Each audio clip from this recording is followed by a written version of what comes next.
എന്തായാലും കേരളത്തിലെ കോൺഗ്രസിന് പുതിയ ഒരു നാഥനെ കിട്ടി. ഇനി സണ്ണി ഡേയ്സ്, ഇനി സണ്ണി ജോസഫിന്റെ ദിനങ്ങൾ. അദ്ദേഹം എന്താവും ചെയ്യാൻ പോകുന്നത്? അദ്ദേഹത്തിന് മുന്നിൽ വലിയ വെല്ലുവിളിയാണ്, സംശയമില്ല.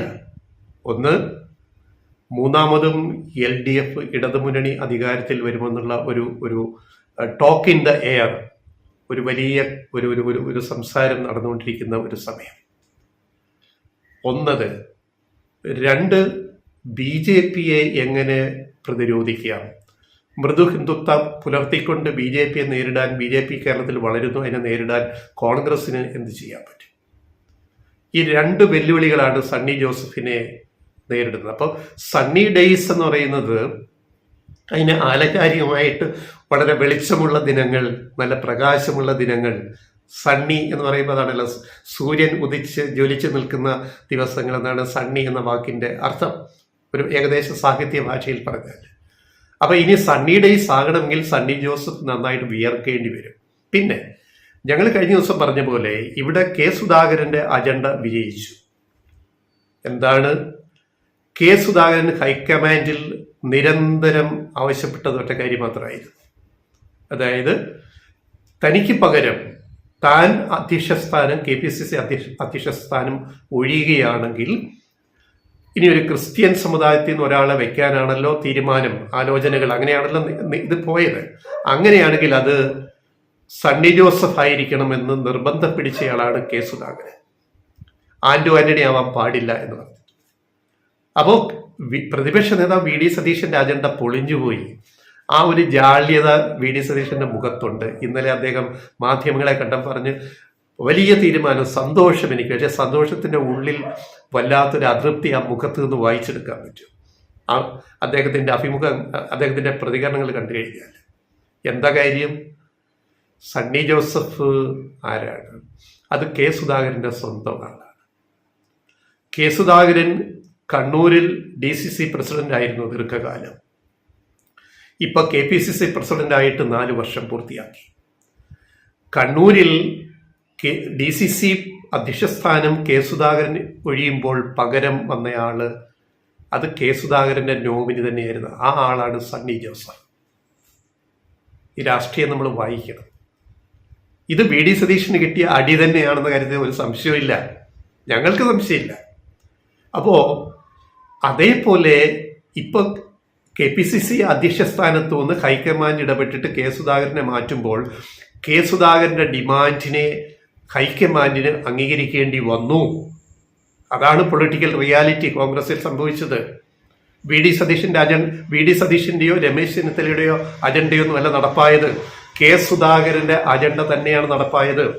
അദ്ദേഹത്തിന്റെ വിശ്വസ്തനെ KPCCയുടെ പുതിയ പ്രസിഡന്റാക്കാൻ കെ സുധാകരന് സാധിച്ചു.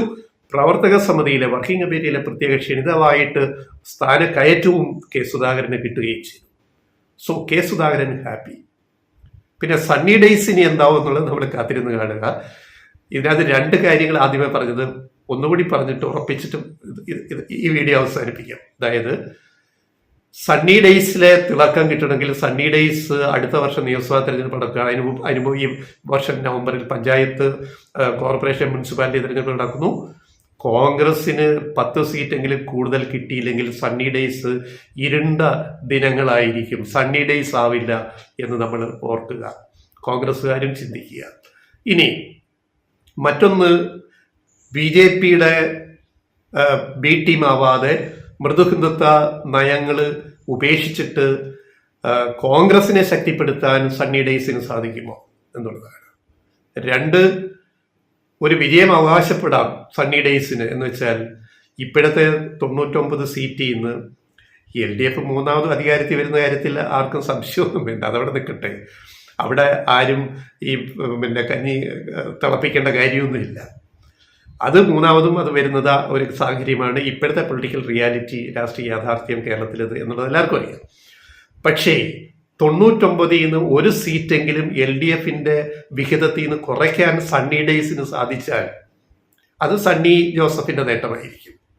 അദ്ദേഹം KPCC അധ്യക്ഷനായതിനു ശേഷമുള്ള ഒരു നേട്ടമായിരിക്കും. LDF മൂന്നാമതും അധികാരത്തിൽ വന്നാലും ഈ മൂന്നാം ഊഴത്തിൽ ഇത്തിരി 1-2 സീറ്റ് LDFന്റെ അല്ല പോട്ടെ 5 സീറ്റ് 71 സീറ്റ് മതിയല്ലോ ഭൂരിപക്ഷത്തിന്, പോട്ടെ 5-8 സീറ്റ് കുറയ്ക്കാൻ കോൺഗ്രസിന്റെ പുതിയ സാരഥിക്ക് സണ്ണി ജോസഫിന് സാധിച്ചാൽ അത് സണ്ണി ഡേയ്സ് ആയിട്ട് തന്നെ നമുക്ക് വ്യാഖ്യാനിക്കാം. അതുപോലെ BJPയെ തടയാൻ ഏറ്റവും കൂടുതൽ പണിയെടുക്കേണ്ടത് കോൺഗ്രസ് ആണ്, ഇവിടുത്തെ KPCC ആണ്, അല്ലാതെ CPIM അല്ല. CPIMന്റെ അടിത്തറ വ്യക്തമായിട്ട് അവിടെയുണ്ട്. കോൺഗ്രസിന്റെ കാൽ കീഴിൽ നിന്നാണ് മണ്ണ് ചോർന്നു പോകുന്നത്. അത് കോൺഗ്രസ് മനസ്സിലാക്കി എന്നുള്ളതാണല്ലോ ഇപ്പൊ ഈ നേതൃത്വ മാറ്റം. ഒരു ക്രിസ്ത്യാനിയെ KPCC അധ്യക്ഷനാക്കിയാൽ എല്ലാമായി എന്നുള്ളൊരു ഒരു സമവാക്യത്തിലേക്ക് കൊണ്ടുവന്നിട്ട് ആക്കിയിരിക്കുന്നത്. ഈ ജാതിക്കാട്, ഈ സമുദായക്കാട് കോൺഗ്രസിന് ഗുണം ചെയ്യുമോ ഇല്ലയോ എന്നത് രണ്ടാമത്തെ കാര്യം. അത് കാത്തിരുന്ന് കാണാം.